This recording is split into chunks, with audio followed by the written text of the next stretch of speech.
Usap-usapan sa social media ang madalas na pagpo-post ni Miss Universe Pia Wurtzbach at ng tinaguriang hottest doctor alive na si Dr. Mike ng mga litrato at video nilang magkasama.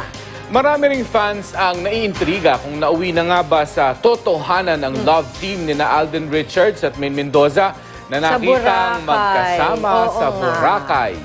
Yan at iba pang balitang showbiz, hatid ni Lars Santiago. 1, 2, 3! Mula sa first kiss nitong Sabado, tuloy ang pagpapakilig ni na Alden Richards at Maine Mendoza sa isang romantic getaway sa Boracay. Nagparasailing at jet ski ride sila together.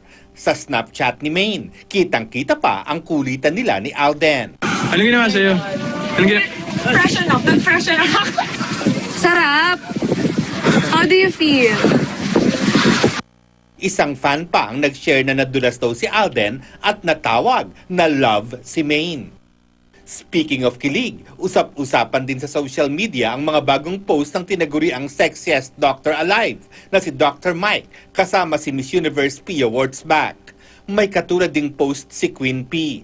Sa caption, sinabi ni Pia na mas cool daw siya kay Doc Mike. Hot daw kasi ang doktor.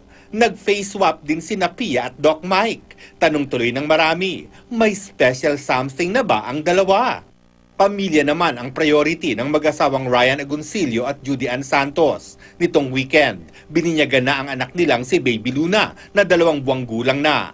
Present siyempre ang iba pa nilang anak na sina Johan at Lucho, pati mga ninong at ninang. Hands-on mommy rin si primetime queen Marian Rivera Dantes sa panganay nila ni Ding Dong na si Baby Letizia o Baby Zia. Nagpapadedi lang ako. Siyempre yun ang pinaka-importante sa lahat. Kumbaga, inaalagaan mo yung anak mo, yung asawa mo, pero dapat hindi mo pinapabayaan yung sarili mo. At kahit busy sa pamilya at sa pagbabalik showbiz, in shape pa rin si Marian.